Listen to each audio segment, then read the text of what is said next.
Assalamualaikum warahmatullahi wabarakatuh. Halo semuanya, saya Talita Salanabilah dengan NIM C1C022039 dari kelas 3D. Kali ini saya akan membahas materi mata kuliah Hukum Bisnis. Tanpa berlama-lama lagi, yuk kita masuk pada materi pertama.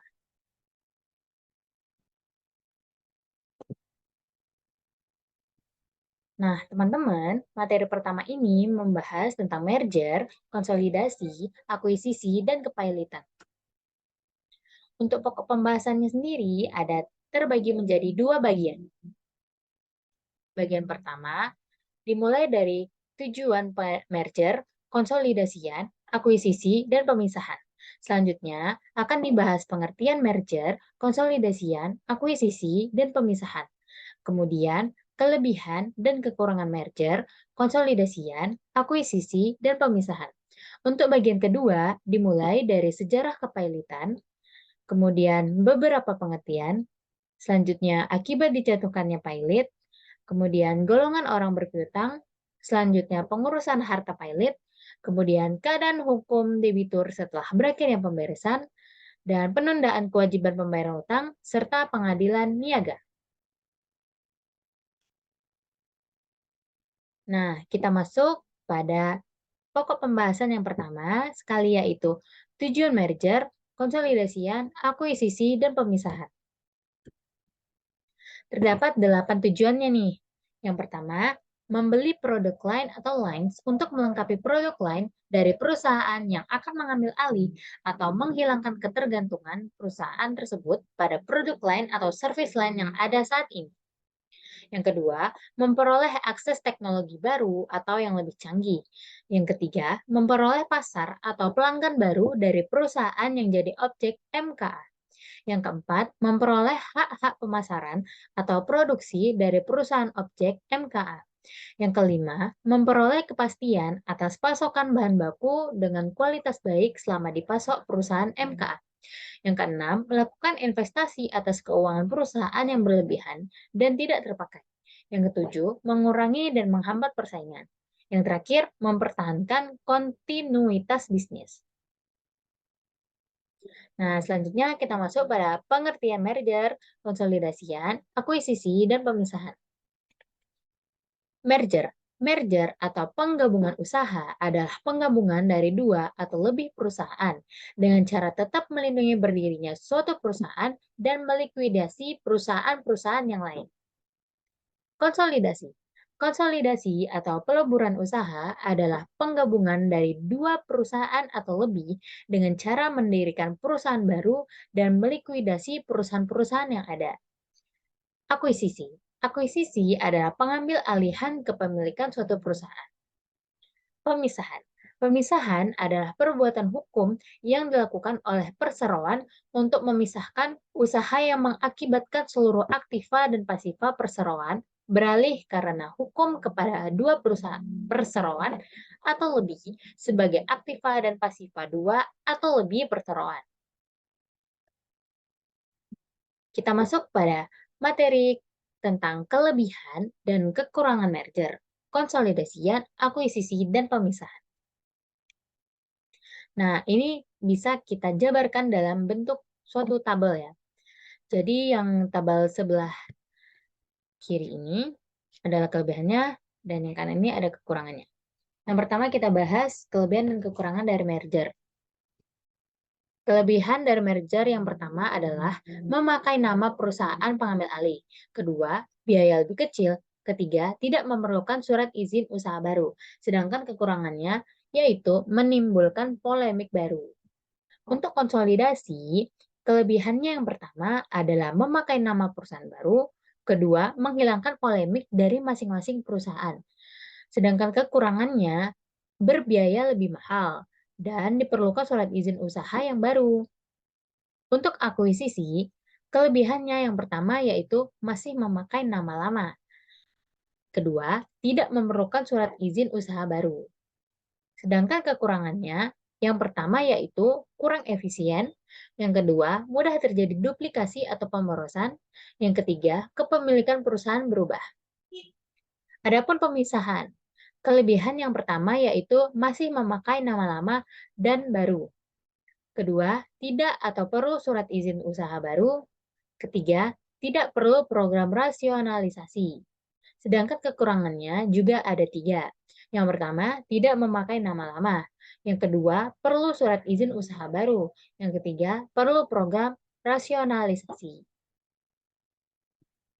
Nah, selanjutnya kita memasuki bagian kedua, yang dimulai dari sejarah kepailitan. Pailit pada masa Hindia Belanda tidak dimasukkan ke dalam KUH Dagang dan diatur dalam peraturan tersendiri ke dalam Faillissementsverordening sejak 1906 yang dahulu diperuntukkan bagi pedagang saja, tetapi kemudian dapat digunakan untuk golongan mana saja. Tahun 1997, ketika krisis ekonomi melanda Indonesia, di mana hampir seluruh sendi kehidupan perekonomian nasional rusak, termasuk dunia bisnis dan masalah keamanan investasi di Indonesia. Krisis tersebut membawa makna perubahan yang sangat penting bagi perkembangan peraturan kepailitan di Indonesia selanjutnya. Pada 1998, pemerintah mengeluarkan Undang-Undang Nomor 4 Tahun 1998 tentang kepailitan, yang merupakan 1. Perbaikan terhadap Faillissementsverordening 1996. 2. Adanya penambahan pasal yang mengatur tentang penundaan kewajiban pembayaran utang atau PKPU. 3. Mengenal istilah pengadilan niaga di luar pengadilan umum untuk menyelesaikan sengketa bisnis. Pada tahun 2004, pemerintah mengeluarkan lagi Undang-Undang Nomor 37 tentang kepailitan dan penundaan kewajiban pembayaran utang yang didasarkan pada beberapa asas, yaitu asas keseimbangan, asas kelangsungan usaha, asas keadilan, dan asas integrasi. B. Beberapa pengertian. Pertama, kita akan bahas apa itu kepailitan. Kepailitan adalah sita umum atas semua kekayaan debitur pailit yang pengurusan dan pemberesannya dilakukan oleh kurator di bawah pengawasan hakim pengawas sebagaimana diatur dalam Undang-Undang Nomor 37 Tahun 2004. Tujuan pernyataan pailit adalah untuk mendapatkan suatu penyitaan umum atas kekayaan debitur untuk kepentingan semua orang yang mengutanginya. C. Akibat dijatuhkannya pailit. Pertama, debitur kehilangan atas segala haknya untuk menguasai dan mengurus atas kekayaan harta bendanya. Kedua, utang-utang baru tidak lagi dijamin oleh kekayaannya. Ketiga, untuk melindungi kepentingan debitur. 4. Harus diumumkan di 2 surat kabar. D. Golongan orang berpiutang. Ada 2 golongan orang berpiutang. Yang pertama, golongan separatisan, yaitu kredit pemegang gadai, jaminan, atau hak atas kebendaan lainnya. Kedua, ada golongan dengan hak privilege, yaitu orang-orang yang mempunyai tagihan yang diberikan kedudukan istimewa. E. Pengurusan harta pailit. Pertama, hakim pengawas. Kedua, kurator. Ketiga, panitia kreditur. F. Keadaan hukum debitur setelah berakhirnya pemberesan. Setelah daftar pembagian penutup menjadi mengikat, maka kreditur memperoleh kembali hak eksekusi terhadap harta debitur mengenai piutang mereka yang belum dibayar. Keenam, penundaan kewajiban pembayaran utang. Keadaan sursens dapat diajukan ketika pertama, harus persetujuan lebih setengah kreditur konkuren yang haknya diakui atau sementara dilalui. Kedua, hadir dan mewakili paling sedikit 2/3 dari tagihan yang diakui atau sementara diakui. Ketiga, diumumkan di 2 koran dan berita negara Republik Indonesia. H. Pengadilan niaga. Tugas dan fungsi pengadilan niaga.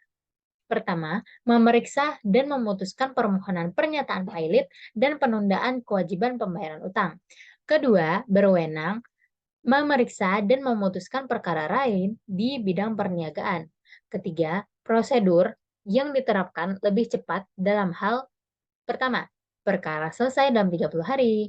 Kedua, tidak ada banding. Ketiga, dimungkinkan diajukan peninjauan kembali atau PK. Nah, kalau kita sudah sampai ke pokok pembahasan pengadilan niaga, itu artinya kita sudah menyelesaikan bab ini, yaitu bab tentang merger, konsolidasian, akuisisi, dan pemisahan. Baik, karena kita sudah menyelesaikan bab yang tadi, kita akan melanjutkan kepada bab selanjutnya, yaitu tentang paten.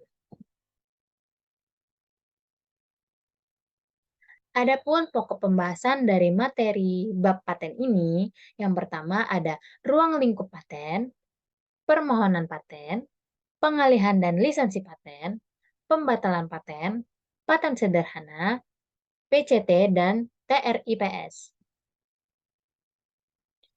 Pertama, kita masuk pada pokok pembahasan ruang lingkup paten.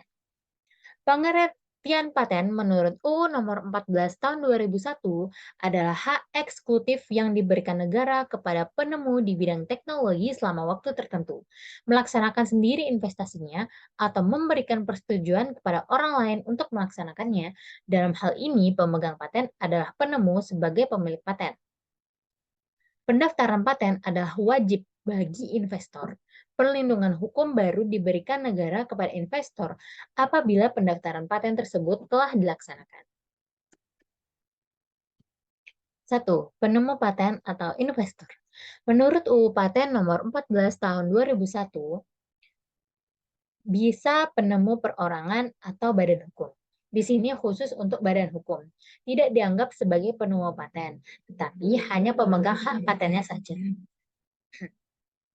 Adapun pemegang paten, yang pertama, A. Penemu sebagai pemilik paten, B. Penerima hak dari pemilik paten, C. Penerima lebih lanjut dari penerima hak. Yang kedua, penemuan yang dapat diberikan paten. Menurut pasal 2 dan 3 UU Nomor 14 Tahun 2001, penemuan yang bisa diberikan paten harus memenuhi kriteria A. Penemuan baru, B. Mengandung langkah inventif, C. Dapat diterapkan dalam bidang industri. 3. Penemuan yang tidak dapat diberikan paten. Menurut pasal 7 UU Nomor 14 Tahun 2001, penemuan yang tidak diberikan paten.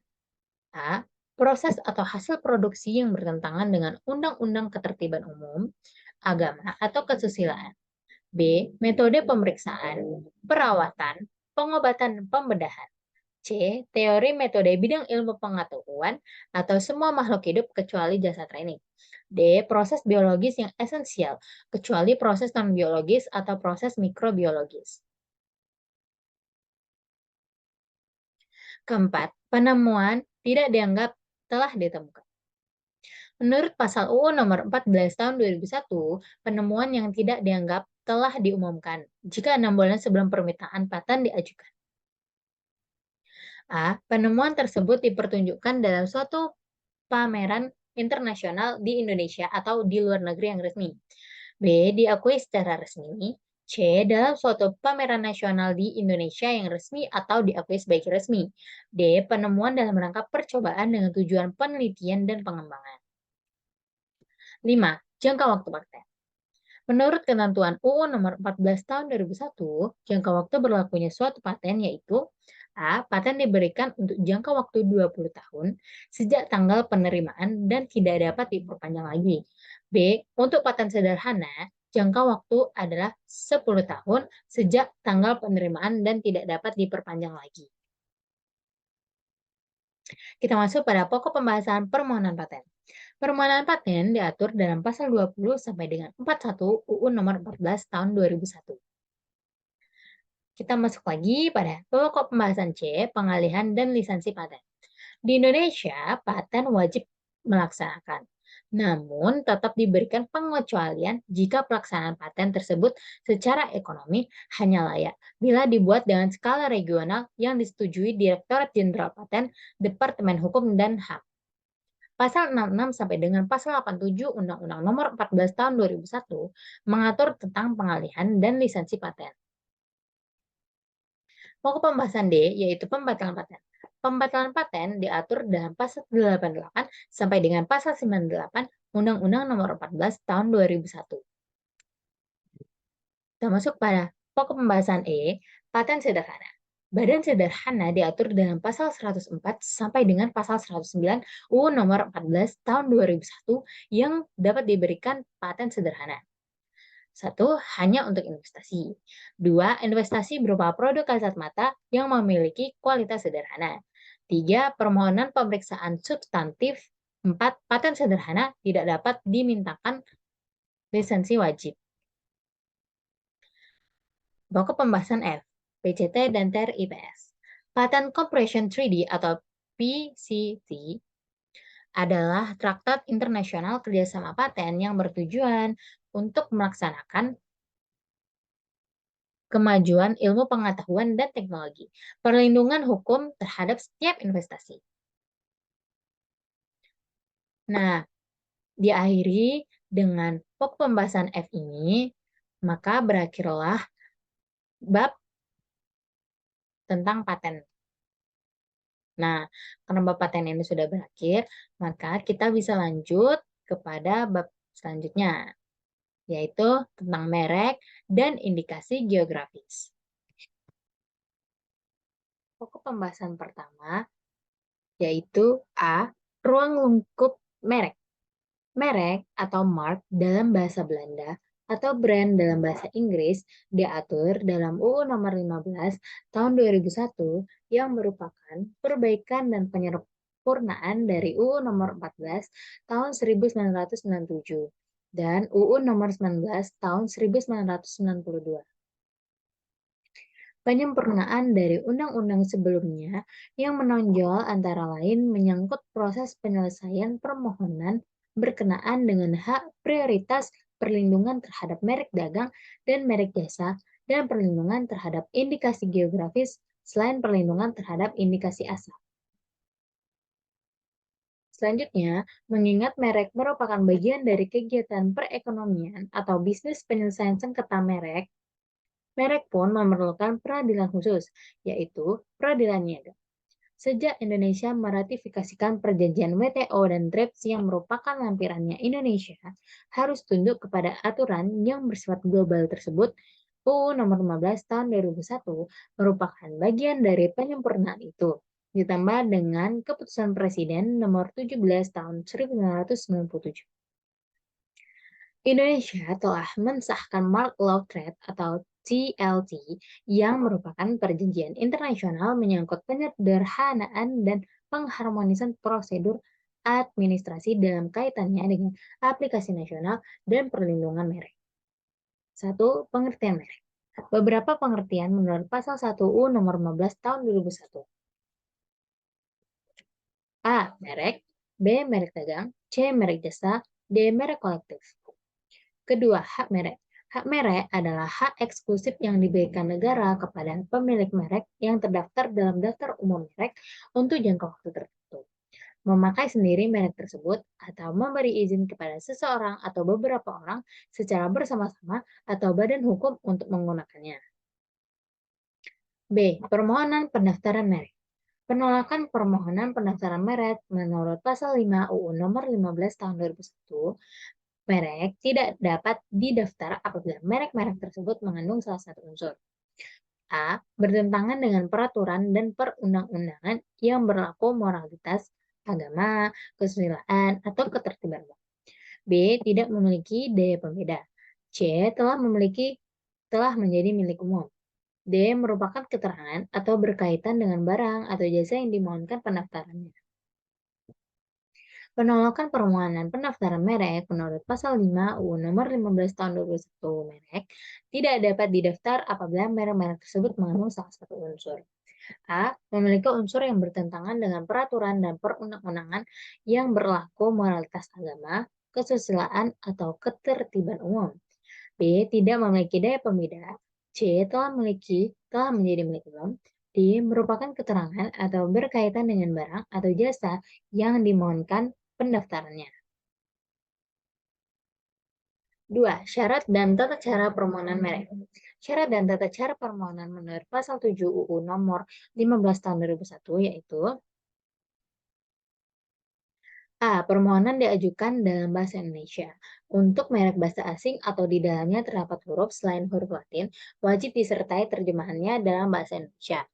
B. Permohonan ditandatangani pemohon atau kuasanya dengan dilampiri bukti pembayaran biaya. C. Permohonan untuk dua kelas barang atau lebih dan atau jasa dapat diajukan dalam satu permohonan yang diatur dengan peraturan pemerintah. D. Permohonan pendaftaran merek dengan hak prioritas. Permohonan harus diajukan dalam waktu 6 bulan, terhitung sejak tanggal penerimaan permohonan pendaftaran merek yang pertama kali diterima di negara lain yang merupakan anggota WTO. C. Pendaftaran merek. 1. Merek yang tidak dapat didaftarkan dan ditolak. Pasal 20 UU merek ini mengatur tentang merek yang tidak dapat didaftar dan ditolak. Merek tidak dapat didaftar jika bertentangan dengan ideologi negara, peraturan perundang-undangan, moralitas, agama, kesusilaan, atau ketertiban umum. Ketentuan yang mengatur tentang merek yang tidak didaftarkan dan merek yang ditolak selanjutnya adalah Pasal 21 UU Merek dan Pasal 22 UU Merek. 2. Pemeriksaan substantif merek.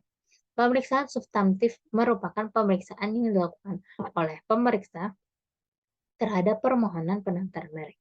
Segala keberatan dan atau sanggahan sebagaimana dimaksud dalam pasal 16 dan pasal 17 menjadi pertimbangan dalam pemeriksaan substantif.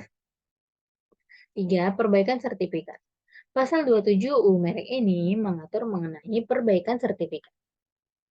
Pemilik merek terdaftar atau kuasanya dapat mengajukan permohonan perbaikan secara tertulis kepada Menteri dalam hal terdapat kesalahan sertifikat merek sebagaimana dimaksud dalam pasal 25 tanpa dikenal biaya.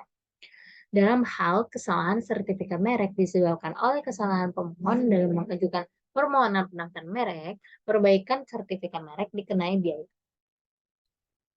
4. Permohonan banding. Permohonan banding diajukan secara tertulis oleh pemohon atau kuasanya kepada Komisi Banding Merek dengan tembusan yang disampaikan kepada Menteri dengan dikenai biaya. Permohonan banding diajukan dengan menguraikan secara lengkap keberatan serta alasan terhadap penolakan permohonan.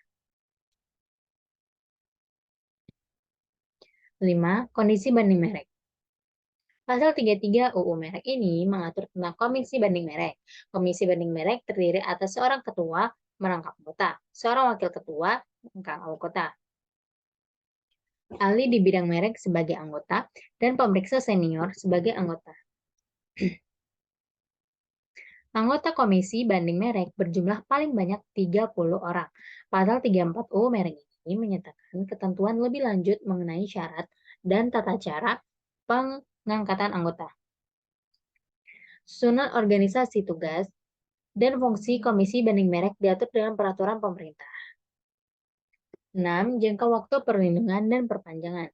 Pasal 35 UU Merek juga mengatur tentang jangka waktu perlindungan dan perpanjangan merek. Merek terdaftar mendapat perlindungan hukum untuk jangka waktu 10 tahun sejak tanggal penerimaan. Jangka waktu perlindungan dapat diperpanjang untuk jangka waktu yang sama. D. Pengalihan hak dan lisensi. Pengalihan hak. Pasal 41 UU Merek mengatur tentang pengalihan hak merek.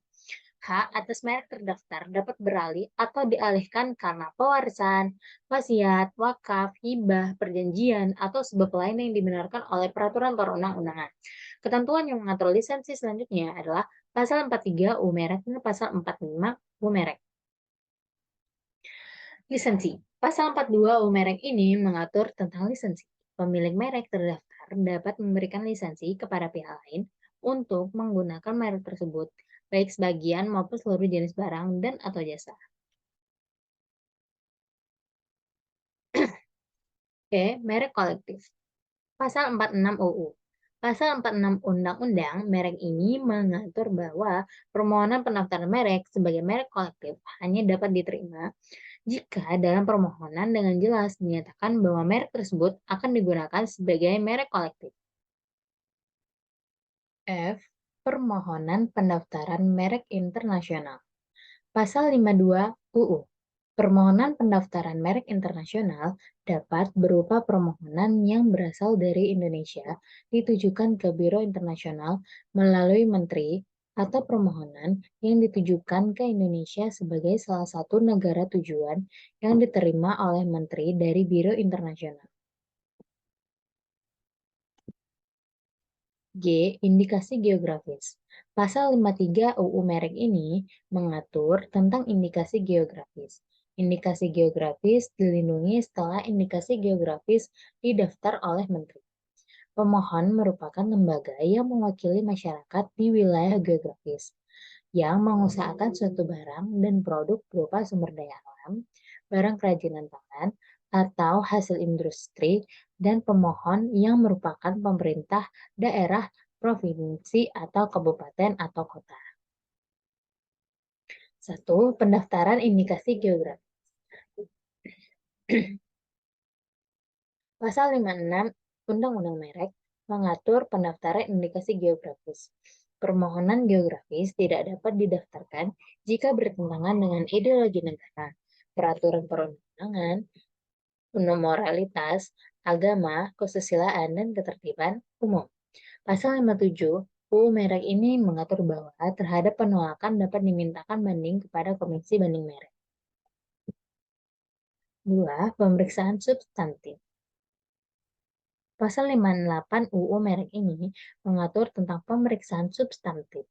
Ketentuan mengenai pemeriksaan substantif merek sebagaimana dimaksud dalam pasal 23-26 berlaku secara mutaris mutandis bagi pemeriksaan substantif.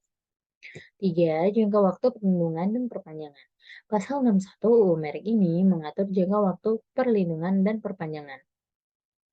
Indikasi geografis dilindungi selama terjaganya reputasi, kualitas, dan karakteristik yang menjadi dasar diberikannya perlindungan indikasi geografis pada suatu bidang. 4. Indikasi asal. Pasal 63 UU Merek ini mengatur tentang indikasi asal. Indikasi asal dilindungi tanpa melalui kewajiban pendaftaran atau secara deklaratif sebagai tanda asal suatu barang dan atau jasa yang benar dan dipakai dalam perdagangan. 5. Pengelanggaran atas indikasi geografis. Pasal 66 UU Merek ini mengatur tentang pelanggaran atas indikasi geografis mencakup pemakaian indikasi geografis, baik secara langsung maupun tidak langsung, atas barang dan atau produk yang tidak memenuhi dokumen deskripsi indikasi geografis. Pasal 55 UU Merek juga mengatur bahwa indikasi geografis dapat didaftarkan berdasarkan perjanjian internasional. 6. Gugatan. Pasal 67 UU Merek ini mengatur tentang gugatan terhadap pelanggaran sebagaimana dimaksud dalam pasal 66 diajukan gugatan. Pembatalan dan pencoretan pendaftaran merek diberitahukan secara tertulis kepada pemilik merek atau kuasanya dengan menyebutkan alasan. Pembatalan dan pencoretan merek dicatat dan dituliskan dalam berita resmi merek. 7. Pembinaan dan pengawasan indikasi geografis. Pasal 70 UU Merek ini mengatur tentang pembinaan dan pengawasan indikasi geografis. Pembinaan indikasi geografis dilakukan oleh pemerintah pusat dan atau pemerintah daerah sesuai dengan kewenangannya. Pasal 71 UU Merek ini mengatur tentang pengawasan. Pengawasan dapat pula dilakukan oleh masyarakat. Pengawasan dilakukan untuk menjamin tetap adanya reputasi, kualitas, dan karakteristik yang menjadi dasar dan diterbitkan indikasi geografis dan mencegah penggunaan indikasi geografis secara tidak sah. H. Penghapusan dan pembatalan pendaftaran merek. Pertama, penghapusan. Penghapusan diatur dalam pasal 72 UU Merek. Sedangkan pembatalan diatur dalam pasal 76 UU Merek. Adapun pasal 77 Undang-Undang Merek juga mengatur gugatan pembatalan pendaftaran merek. Hanya dapat diajukan dalam jangka waktu 5 tahun terhitung sejak awal pendaftaran merek. Di sistem jaringan dokumentasi dan informasi merek dan indikasi geografis. Nah, undang-undang yang mengatur hal ini yaitu pasal 80 UU Merek. C. Penyelesaian sengketa. Pertama, gugatan atas pelanggaran merek. Kedua, tata cara gugatan di pengadilan niaga. Ketiga, kasasi. Keempat, tata cara pelaksanaan putusan. Kelima, alternatif penyelesaian sengketa. Keenam, penetapan sementara pengadilan. Ketujuh, penyidikan. Yang terakhir, kita masuk pokok pembahasan ketentuan pidana. Pihak lain yang secara tanpa hak menggunakan merek yang mempunyai persamaan pada pokoknya atau keseluruhannya untuk barang dan atau jasa yang sejenis dapat dimintai pertanggungjawaban secara pidana, sebagaimana diatur dalam pasal 100 ayat 1 dan ayat 2 Undang-Undang 20 tahun 2016 sebagai berikut. Yaitu ayat 1, setiap orang yang dengan tanpa hak menggunakan merek yang sama pada keseluruhannya dengan merek terdaftar milik pihak lain untuk barang dan atau jasa sejenis yang diproduksi dan atau diperdagangkan dipidana dengan pidana penjara paling 5 tahun dan atau pidana denda paling banyak 2 miliar. Ayat 2, setiap orang yang dengan tanpa hak menggunakan merek yang mempunyai persamaan pada pokoknya dengan merek terdaftar milik pihak lain untuk barang dan atau jasa sejenis yang diproduksi dan atau diperdagangkan, dipidana dengan pidana paling lama 4 tahun, denda paling banyak 2 miliar rupiah. Nah, berakhirlah bab tentang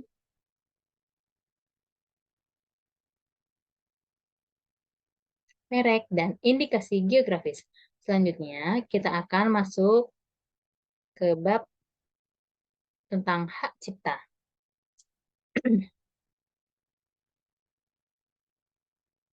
Adapun selanjutnya akan terdiri dari 9 topik pembahasan. Bagian 1, ruang lingkup hak cipta. Hak cipta adalah hak eksklusif yang hanya dimiliki oleh pencipta atau pemegang hak cipta untuk mengatur penggunaan hasil karya atau hasil olah gagasan atau informasi tertentu. Pemegang hak cipta adalah pihak yang menerima hak secara sah dari pencipta atau pihak lain yang menerima lebih lanjut hak dari pihak yang menerima hak tersebut secara sah. Karya kolektif adalah sebuah karya, seperti terbitan majalah, antologi, atau ensiklopedia yang di dalamnya terdapat sejumlah kontribusi dan merupakan karya tersendiri dan independen. Pengandaan. Pengandaan adalah proses perbuatan atau cara menggandakan satu salinan ciptaan dan atau fonogram. Fiksasi. Fiksasi memiliki pengertian seperti perekaman suara yang dapat didengar, perekaman gambar atau keduanya yang dapat dilihat, didengar, digandakan, atau dikomunikasikan melalui perangkat apapun. Maaf. 7. Fonogram adalah fiksasi suara pertunjukan atau suara lainnya yang tidak termasuk bentuk fiksasi yang tergabung dalam sinematografi atau ciptaan audiovisual lainnya. Royalti adalah imbalan atas pemanfaatan hak ekonomi suatu ciptaan atau produk hak terkait yang diterima oleh pencipta atau pemilik hak terkait. Lembaga manajemen kolektif adalah institusi yang berbentuk badan hukum nirlaba yang diberi kuasa oleh pencipta.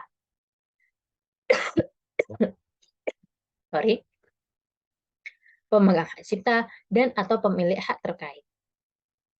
10. Pembajakan adalah penggandaan ciptaan atau produk hak terkait secara tidak sah dan pendistribusian barang hasil penggandaan. Dimaksud secara luas untuk memperoleh keuntungan ekonomi. Penggunaan secara komersial adalah pemanfaatan ciptaan atau produk hak terkait dengan tujuan untuk memperoleh keuntungan ekonomi dari berbagai sumber atau berbayar. Bagian 2. Fungsi dan sifat hak cipta. Yang pertama yaitu ciptaan berkaitan dengan hubungan dinas. Kemudian badan hukum sebagai pemilik hak cipta. Hak cipta atas potret yang menjabarkan bahwa terdapat 3 fungsi dan sifat hak cipta. Kemudian bagian ketiga yaitu hak ekonomi dan hak moral. Hak ekonomi adalah hak untuk mendapatkan manfaat ekonomi atas ciptaan serta produk hak terkait. Hak moral adalah hak yang melindungi pribadi atau reputasi pencipta dan melekat dalam diri seorang pencipta. Hak moral tidak dapat dipisahkan dari penciptanya karena bersifat pribadi dan kekal. Hak moral diatur dalam UU Nomor 28 Tahun 2014 Pasal 5 hingga Pasal 7. Bagian 4, hak terkait. Hak terkait adalah hak yang berkaitan dengan hak cipta yang merupakan hak eksklusif bagi pelaku pertunjukan, produser fonogram, atau lembaga penyiaran. Bagian 5, ciptaan derivatif. Derivatif adalah suatu kontrak keuangan yang terjadi antara dua pihak atau lebih dari dua untuk memenuhi suatu perjanjian atas penjualan atau pembelian aset maupun komoditas tertentu. Bagian 6, pendaftaran hak cipta. Pendaftaran hak cipta melalui sistem elektronik. Pertama, masuk ke situs hakcipta.dgip.go.id. Dua, lakukan registrasi akun. Lengkapi data-data untuk mendapatkan password dan username. Tiga, login menggunakan username and password yang telah diterima melalui email yang didaftarkan. Empat, pilih pengajuan pencatatan digital. Lima, isi seluruh formulir sesuai dengan data-data yang dimiliki. Enam, unggah data pendukung yang diperlukan. Tujuh, lakukan pembayaran PNBP. 8. DJKI akan melakukan verifikasi. Kesembilan, pencatatan ciptaan dapat disetujui. 10. Cetak surat pencatatan ciptaan. Bagian 7. Lisensi dan lisensi wajib. Lisensi adalah pemberian izin atau penyerahan hak atau sesuatu dari satu pihak ke pihak lainnya untuk melakukan produksi atau suatu produk atau jasa tertentu yang sebelumnya telah dipatenkan oleh yang menciptakannya pertama kali. Pada lisensi wajib merupakan lisensi untuk melaksanakan paten yang dilaksanakan atas dasar keputusan menteri. Bagian 8. Pelanggaran hak cipta. Masalah pembuktian dalam pelanggaran hak cipta. Plagiarisme sulit dibuktikan secara langsung. Pelanggaran hak cipta sering terjadi dalam dua tahap, yaitu peniruan dan ketidakizinan. Dua, doktrin pemakaian yang layak atau fair use. Di Amerika Serikat, doktrin fair use digunakan untuk tidak mengkategorikan sebagai pelanggaran hak cipta. Beberapa variabel digunakan untuk menentukan fair use, termasuk tujuan pemakaian, sifat karya hak cipta, porsi yang ditiru, pengaruh ekonomis, dan alasan terdakwa. 3. Sifat pekerjaan dalam Doctrine of Fair Use. Faktor ekonomi dan potensi pengaruh ekonomi menjadi penentu dalam doktrin fair use. Hubungan sifat pekerjaan dengan faktor ekonomi mempengaruhi penentuan fair use. Kita masuk ke dalam bagian akhir, yaitu bagian 9, tentang ketentuan pidana. Ketentuan pidana merujuk pada aturan hukum yang mengatur sanksi atau hukuman yang akan dikenakan kepada seseorang yang terbukti melakukan tindak pidana. 1. Jenis hukuman. Jenis hukuman ada penjara, denda, hukuman mati, dan pembebasan bersyarat. 2. Unsur pidananya, yaitu unsur perbuatan. Unsur subjektif, misalnya kesalahan atau kesengajaan. Unsur objektif, misalnya kerugian atau bahaya yang timbul. 3. Jenis pidana. Pidana pokok, penjara, denda, dan lain-lain. Pidana tambahan, pengawasan, pembatalan izin, dan lain-lain. Nah, karena kita sudah masuk ke bab akhir, yaitu tentang hak cipta, maka berakhir pula presentasi materi mata kuliah hukum bisnis kali ini. Semoga teman-teman yang menonton video saya bisa menangkap semua ilmu-ilmu yang sudah dipresentasikan dalam video ini. Maka dari itu, saya izin untuk mengakhiri video ini. Wassalamualaikum warahmatullahi wabarakatuh.